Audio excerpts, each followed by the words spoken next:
High students, so ఇందులో ట్రిక్స్ని మీరు ఈజీగా మెమరైజ్ చేయొచ్చు. క్లియర్ కాన్సెప్ట్తో సింపుల్ ట్రిక్స్తో ఎగ్జామ్ క్లియర్ చేయడానికి చాలా హెల్ప్ అవుతుంది. కోయాగ్యులేషన్, చాలా మంది స్టూడెంట్స్ కోయాగ్యులేషన్ దగ్గర భయపడుతూ ఉంటారు. ఎంత పెద్ద 13 ఫ్యాక్టర్స్ ఉన్నాయి. 13 ఫ్యాక్టర్స్లో కూడా మనకు ఫ్యాక్టర్ నెంబర్ 6 అనేది లేదు. 6 అనే నెంబర్ని ఇంతకుముందు ఐడెంటిఫై చేశారు, బట్ అది క్లాటింగ్లో ఏ సిగ్నిఫికెంట్ రోల్ ప్లే చేయదని దాన్ని తీయేశారు. సో మనకు నేమ్ మాత్రమే 13 ఫ్యాక్టర్స్. యాక్చువల్గా మనకి ఇక్కడ 12 ఉంటాయి అనమాట. సో ఏంటో ఫ్యాక్టర్స్ అంటే 1 నుంచి ఒక 6 మాత్రం తీసేయండి. 1 to 5 and then 7 to 13. So ఏంటి ఫ్యాక్టర్స్? చాలా సింపుల్గా, చాలా ఈజీగా గుర్తుపెట్టుకునేటువంటి ట్రిక్ నేను చెప్తాను, ఇక్కడ చూడండి. సో ట్రిక్ ఏంటి? Foolish people try climbing long slopes after Christmas, some people have fallen. So first కొంతమంది క్లైంబ్ చేస్తారు, క్రిస్మస్ తర్వాత పడిపోతారు కొంతమంది, అదే so foolish people try climbing long slopes after Christmas, some people have fallen. So దీంట్లో మనకు ఒక్కొక్క అక్షరము కూడా ఒక్కొక్క ఫ్యాక్టర్ని రిప్రజెంట్ చేస్తుంది అనమాట. ఇక నేను చెప్పాను చూడండి. సో టోటల్గా 13 ఫ్యాక్టర్స్, కానీ మనము ఇక్కడ రాసేది 12 రాస్తాం. సో ఫస్ట్ ఫులిష్లో ఎఫ్ వచ్చేసి ఏం చేస్తుంది? Factor 1 fibrinogen. పీపుల్లో పీ వచ్చేసి ఫ్యాక్టర్ 2 ప్రోథ్రాంబిన్. ట్రై అనేది థ్రాంబోప్లాస్టిన్, ఇది 3. Climbing 4 calcium. Long 5 labile factor. Slopes 7 stable factor. After 8 anti haemophilia A. Christmas factor 9 anti haemophilic B. Some X Stuart Prower factor. Some 10 Stuart Prower factor. People 11 plasma thromboplastin antecedent.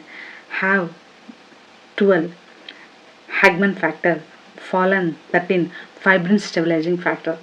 దీంట్లో మనకు చూడండి, బేసిక్గా 8 to 9 anti haemophilia A, anti haemophilia B.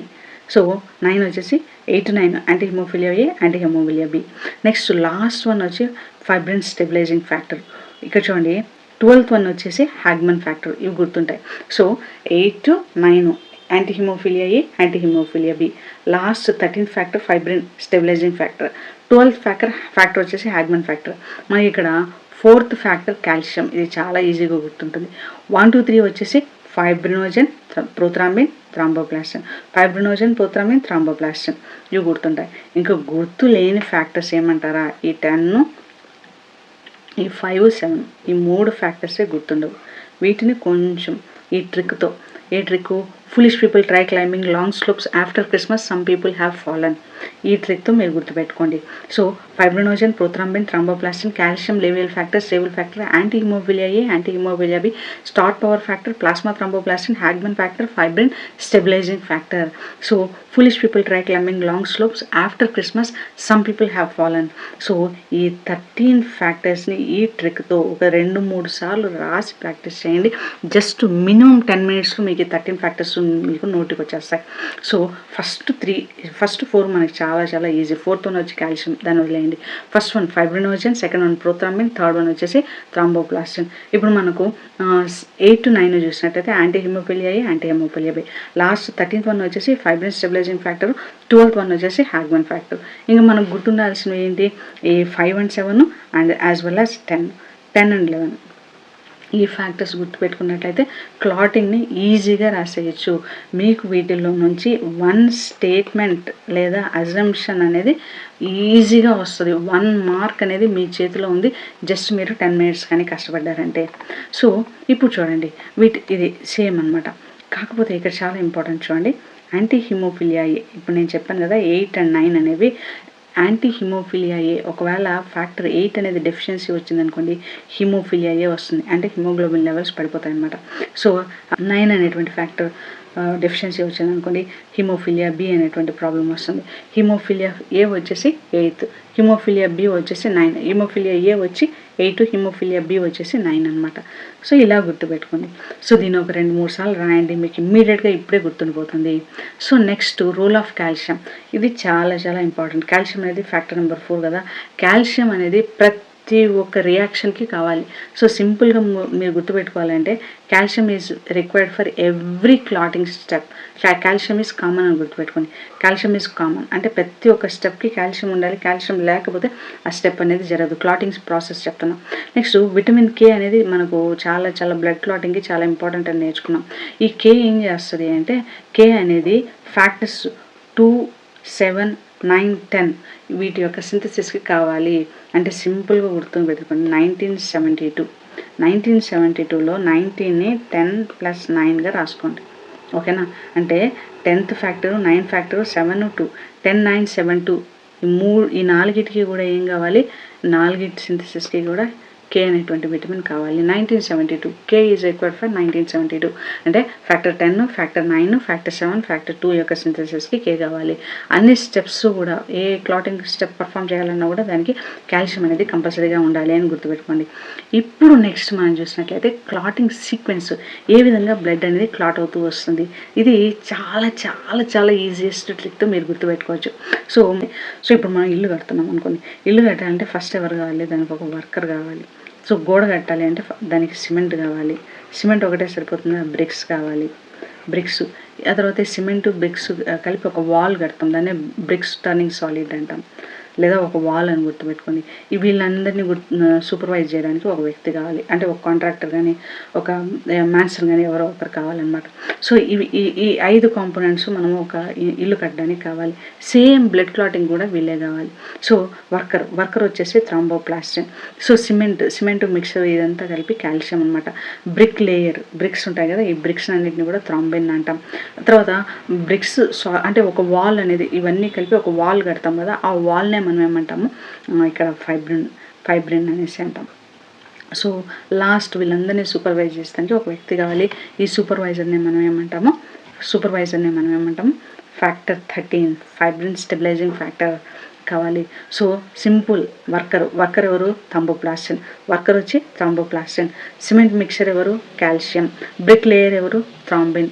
తర్వాత ఈ bricks అన్ని ఒక wall లాగా కడతాం. ఆ వాల్ ఎవరు? ఫైబ్రిన్ కట్టిన తర్వాత వీళ్ళందరినీ సూపర్వైజ్ చేసేది ఎవరు? Stabilising factor 13. సో ఇప్పుడు చూడండి, ఇప్పుడు ఈ దీన్ని మెమరైజ్ చేసి, సో వర్కరు, సిమెంటు, బ్రిక్స్, వాలు, సూపర్వైజర్ అనమాట. So thromboplastin, calcium, thrombin, fibrinogen, factor 13. Fibrinogen వచ్చినప్పుడే ఫైబ్రిన్ వస్తుంది, అదొక్కటి గుర్తుపెట్టుకోండి. So thromboplastin, calcium, thrombin, fibrinogen, factor 13. So ఇప్పుడు చూడండి ఈ స్టెప్స్ అన్ని ఎంత సింపుల్గా అర్థమవుతాయి. ఫస్ట్ ఏం జరుగుతుంది? ఎక్కడైనా ఇంజురీ జరిగినప్పుడు బ్లడ్ అనేది, ఏదైనా ఇంజురీ కానీ లేదన్నా కట్ అయింది అనుకోండి, అప్పుడు ఏమవుతుంది? ఇమీడియట్గా బ్లడ్ అనేది బయట వస్తూ ఉంటుంది. సో దీన్ని క్లాట్ చేయాలి, లేకపోతే మొత్తం బ్లడ్ అంతా కూడా బయటకు వెళ్ళిపోతుంది. ఈ క్లాటింగ్ కోసం ఫస్ట్ ఏమవుతుంది? Thromboplastin is the worker. ఈ వర్కర్ అనే వాళ్ళు యాక్టివేట్ అయిపోతారు. ఈ వర్కర్ ఎవరు? దీన్ని ఏం తీసుకుంటారు? కాల్షియం అంటే సిమెంట్ని తీసుకుంటారు. సిమెంట్ని తీసుకునేసి ఇక్కడ ఏం ఫామ్ చేస్తుంది? థ్రాంబోప్లాస్టిన్ కాల్షియంతో కలిసి అది ప్రోథ్రాంబిన్ని థ్రాంబిన్గా మారుస్తుంది. సో థ్రాంబోప్లాస్టిన్ ఏం చేస్తుంది? థ్రాంబిన్ని ఫామ్ చేస్తుంది. ఎక్కడి నుంచి? ప్రోథ్రాంబిన్ నుంచి. థ్రాంబోప్లాస్టిన్ నుంచి థ్రాంబిన్ అనేది వస్తుంది. సో ఈ థ్రాంబిన్ను ఫైబ్రినోజన్ 1తో కలిసి ఫైబ్రిన్ మెష్ని ఫామ్ చేస్తుంది. ఫైబ్రిన్ మెష్ అంటే ఇలా చిన్న పోగుల్లాగా ఫామ్ అవుతాయి. ఇందులో నుంచి బ్లడ్ అనేది బయటకు వెళ్ళకుండా వస్తుంది. సో ఈ మెష్ని స్టెబిలైజ్ చేసేటువంటి ఒక సూపర్వైజర్ ఉన్నారు కదా, ఆ సూపర్వైజరే ఫ్యాక్టర్ 13 ఫైబ్రిన్ స్టెబిలైజింగ్ ఫ్యాక్టర్. ఇంతే అండి. సో జస్ట్ ఒక వర్కర్ అండి. మొత్తం కంప్లీట్ ట్రిక్ అంతా చూడండి. ఫస్ట్ వర్కర్ వస్తారు. ఈ వర్కర్ ఎవరు మనకు?